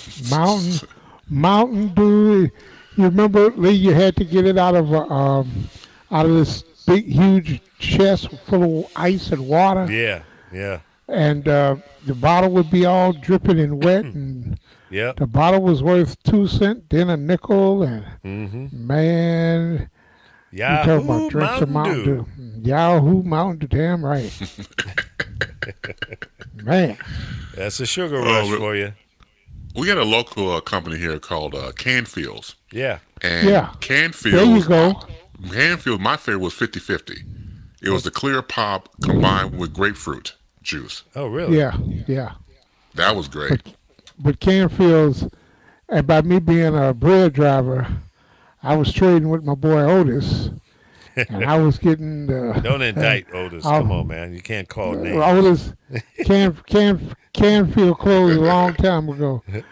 And anyway, I think we both at the age of we just don't give a damn. Right? Well, Canfield Fruit Punch was great. Yes. And it had, even their grape and all of that, it had that excellent, what do you call it? Carbonation? Cocaine? Cocaine. Carbonation. Carbonation cocaine. Yeah. Yeah, that was it. It was high in carbonation. You got high all right. It was high. Yeah. You talking about now? The punch was good. Now Lee, as a bread man, wherever I went, I would have bread. But by me being in that business, you could come to my house, and I would have pop. I would have frozen pizzas because of the trade. Sure. You would trade with the other drivers. Yeah, absolutely. Oh, I got about 15 Overweiss half-gallon bottles in my basement now, where I was getting chocolate milk. Chocolate milk, yeah. Yeah, Weiss, it was a good milk, and good ice cream. Absolutely. Not bad. Yeah. What was your favorite pop, Lee? Either ginger ale or a grape soda. And in Virginia, it was called Knee High was the brand. Yeah. Oh, yes, yes. That was RC RC Cola. Was that RC company? RC. Mm-hmm. And RC eventually went Canfield, or RC sucked up Canfield. Okay. Then 7-Up sucked up both of them. Right. As the model condensed. The pop drivers, the drivers used to drive the Pepsi and Coca-Cola and the Canfield trucks. I knew them all, and they would make 150,000 a year. Wow. Until those companies began to merge. No, they began to discredit and undermine the union, so they wouldn't have to pay as much. Force them out on strike and all of that kind of stuff. It's where the greed. It's just total greed. Yeah, I remember the transition. Now, when I went to a store, like a hot dog stand or something like that, I would get a hot dog with chili, mustard, relish, and a cherry Coke. So that was the combination, and fries. That was the combination. But if I was just going to have a drink, and sometimes maybe with a hamburger, I'd go a grape soda or a ginger ale. My grandmother, Big Mama, got me into ginger ale. That was her drink of choice. And there was a hot dog stand in Norfolk. Oh, shit, what was the name of it? It was downtown, I think on Granby Street. And you go up to the store. You could walk in, but then they also had a window that you could stand out on the sidewalk and order and get it coming right through the window. I remember that as a kid. My mom and and sisters would go downtown and shop, and then you had to go there to get a hot dog. I'm trying to remember the name of the dog now. In fact, I tried to get they made their own chili, and I was going to do kind of a franchise thing and open up a hot dog stand in Florida. And, what's it called? And then there was his son to the guy that started it, opened up a little stand as well, and the wife, who was the stepmother to the son, didn't get along, so he opened up a stand right across the street from the original one. Well, not the original one that moved. Oh, man, that's cool. Yeah, man. He had like a little trailer. And he was selling the same hot dog, same chili, same mustard, same bread, same process of how they grilled them. They didn't boil them. They grilled them on a grill. And it was a long, thin hot dog made by Hormel. And they made their own chili. Yeah. And then you would get a Coke. You remember the little short bottles? Mm-hmm. And a bag of potato chips. And that was the Cat's Meow. And I used to go in and eat about 4 of those dogs. Oh, man. Yeah, man.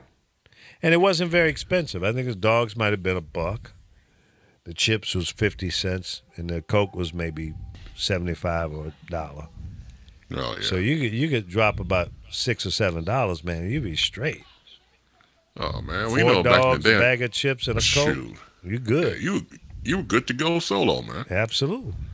Shoot, but, nobody told the burger stuff. Like, you get the burger. To me, the quintessential burger meal for me was a burger, cheeseburger, fries, and a chocolate shake. Made with vanilla ice cream, not chocolate ice cream. It had to be vanilla. Right. So I know people used to get it wrong in one part. Like, no, man, put that back, man. What are you talking about, man? Put that chocolate ice cream down, dog. Yep, chocolate shake. All right, yes. Who had the best shake and the flavor? Fresh strawberry shake. We would make it with vanilla custard. We'd scoop fresh strawberries in it and stick it under the blender. It used to be this whisk. We used to have it at Fred and Jack's / Ron's. We used to have butterscotch, fresh pineapple. We used to have Coke orange root beer. We had strawberry. We had like 20 different kind of milkshakes. Mm. And it just, let me put it like this. When I went into work for these people, I weighed about 140 pounds. I came out a year and a half later at 205. And I've never been south of 205 since. Okay, the hot dog stand in Norfolk was called Tony's. Oh, okay. Yeah. And there's the original family. I think the wife recently died, and the son, I think the health department closed his little shop down. But then there's another one that's in Virginia Beach, which is right next door to Norfolk. But it's, from what I understand, I've never been there. It's the same as the original, but it's not the original ownership. So it must have been somebody that worked there that stole the the formula for the chili. The chili was really the thing, and the Hormel hot dog. I just pulled up an article here. Yeah, there's old Tony. They got a picture of him. Yeah, the Hot Dog King, the original Hot Dog King in Tidewater. That's the area that's called now. The one after it closed up in downtown, they moved over on Lafayette Boulevard in 1962. As this thing is reading here. Well, we used to put the what? We used to put mustard, ketchup, relish. Oh yeah, onions. Absolutely. Lettuce, tomato on these hot dogs. That's right. Fred and Jack's. We sold more hot dogs than anything. Uh-huh. It was big steak burgers, 5-inch hamburger. Right. I don't knock anybody that does it, but where I come from, you get to a certain age, no more ketchup on a hot dog. Can't do it. It's sacrilege. No, bullshit. Yeah. I put ketchup, mustard, relish, and sometimes you can't put ketchup on it. Ketchup, can't do mustard. It on the dog, man. No, bullshit. That's some Chicago mentality. That's y'all crazy. Mustard, I go along with that, but relish, still. chili, And if you piss me off, I'll throw some mayo on it. Ooh-wee. and when I get creative, I'll take the mayo and the ketchup and mix it up together and then throw some relish in there. And then that's the same sauce as they put on the McDonald's burgers. Oh, the but special the sauce. secret sauce? That's all it is, yeah. Special sauce? Yeah. Or Thousand Island, whatever you want to, That's right. That's all it is. Special my ass. That's all it is. Yeah, but growing up with the McDonald's and when I first had the McDonald's, it was fine. There used to be another place called Henry's. Identical menus, identical everything. And Henry's and McDonald's competed, and then Henry's fell off, and McDonald's emerged as this multi-billion-dollar corporation. Right. Then I got to taste the Whopper, and it was all over.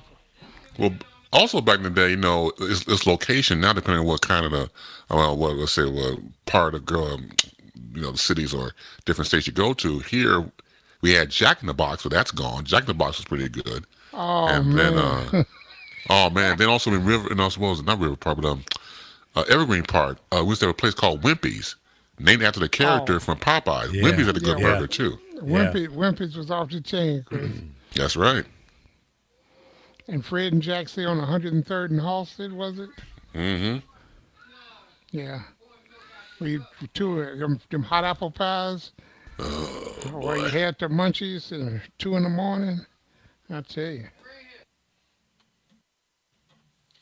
That's good stuff, though. All right, so we covered hot dogs, hamburgers, pizza, Italian beef sandwiches, ribs, shakes. What's left? What do we got? You guys come up with some ideas. Bicarbonate of soda. How about floats? Floats and banana splits. Oh, yeah. Ice cream. Yeah, well, but I didn't give you my milkshake. Mine was a banana with cherry, real cherries blended into the banana milkshake, and then throw some walnuts in there and blend that in there. Oh, and then I'm straight. I'm good. That's all I need. Okay. I just had a suggestion here. What about wings? Best chicken wings. Mine. Well, I know yours, but outside of your own place. But you know who has a good chicken wing, and it's those little half chicken wings, drumsticks, is a Kentucky Fried.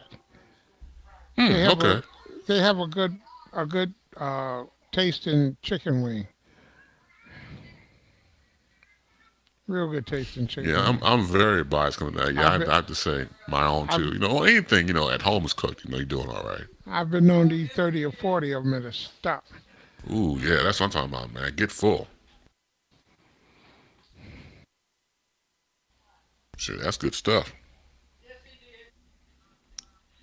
Shoot, where did Lee go? Lee pass out after all this food talking? Hey, Lee. I think he passed out all the food talking. He said he was hungry. Maybe somebody brought him. Maybe he called Uber Eats on us. Right. Oh, hell. He probably went to the bathroom. Yeah, that's basically, it's only about 5 minutes left in the program. He couldn't take no more. He couldn't put 5 more minutes in, man. He left early. Well, let's see. Well, who else is? Let's see what Lisa's saying real quick. Dairy Queen, Tasty Freeze. That was another one for ice cream. Yeah. Oh, what's the place? Oh, Taurus. Taurus, exactly. Taurus. Yeah, ice cream. Taurus, oh my God. yes. Yeah. And some great sub sandwiches. Yes, yes. Some of the best. What, the steak sandwich? The steak sandwich is correct. And with the sauce, green sauce pepper. Oh, man. Mm-hmm. And the sauce on the steak sandwich. Oh, yes. Make you hurt yourself and somebody else, too. And 2 more people. Yeah. Man. And what was cool about Taurus when you had ice cream cones was if you ordered a single cone, they give you a double. You order a double, give you a triple. Give you a triple, give you 4. So they always operate like that. They did. Oh, yep. Wow, no that's charge. Interesting. No charge. Well, fellas, it's the 4th of July holiday. Rapidly approaches. And since there's no show tomorrow, I'd like to take this opportunity to say you all have a safe one. Come back with all your digits on your hands and your toes and Yeah, your right. nose and all of that. Yeah, is this the 4th weekend? No. They're coming up next Tuesday, I think. Tuesday, yeah, next right. Tuesday for the 4th. Yeah. But it starts tomorrow. Right. the grill gets fired up beginning tomorrow. And you put you feed it until Wednesday morning. That's right. Yeah, I might try to find some good Q over the weekend. I don't feel like cooking it. I just want somebody else to do it and invite me to a barbecue. That's the best. I'll bring something, but right. I haven't done it in a while, so it would. I need to practice weekend to get my mojo back. Well, I need but I'm hell on wheels on the grill now. I can fellas do some Q, chicken. I can do Yeah. some salmon on the grill. I can cook any damn thing on the grill. But I can barbecue some collard greens on the grill. Fellas, nature is calling, is screaming at me. Mother Nature. I understand. Goodbye. Say no more. Yeah, So we you all ain't have gonna a- send you have no a very- depends. So go Okay, do what you ain't got to no do. Depends don't go around here. All right, Y'all have a have a safe- good one. Have a wonderful holiday weekend and enjoy your family. Have All a right, safe y'all- one. You all Yeah. do the same. Thank Take you care, very fellas. much. All right, you too. Take care. All right. Bye. That's Alfo, ladies and gentlemen. One of the many, in terms of cast of characters. Where in the hell is Apollo? Is he like I don't know. MIA? You said you talked to him recently. He was all right. Yeah, he's fine. He keeps sending me these crazy ass pictures of women twerking and carrying on, but other than that, I haven't talked with him. Let's. Well, you should forward those pictures to me. No, Yeah. he said you had a weak heart. He didn't want to mess you up. I'm good. That's what keeps me going. Oh, okay. So that's the exact opposite. Let's see here. Where's this boy? See, I don't think I have his cell phone. Let's see if he'll pick up. We only got what? Thanks for calling, Apollo. See, I only got a minute left. he's probably listening and had his phone on hold, so it went straight to voicemail. Oh well. Well, Apollo, we'll try to get you in here next week. And then until then, ladies and gentlemen, you guys have a safe holiday weekend. Absolutely. And into next week. We're going to take the 4th off. That's Tuesday, right? So we'll be here on Monday. Okay, be back on Monday? Okay. No, Monday is what, the 3rd? The 3rd, correct. Yeah, we'll do a show on the 3rd, and we'll maybe replay that one on the 4th. And then we'll be back on the 5th and rock and roll from there. How's that? I like that. You cool with that? You cool like that? Yeah, man. You sure? I'm cool like that. Because if you ain't cool like that, then, we won't do it. No, we'll I'm do cool whatever like you want to that. do. No, don't do that because it'll be X-rated. Oh, well, okay. We'll keep it clean. And in the meantime, Nice. and Laura Rice, we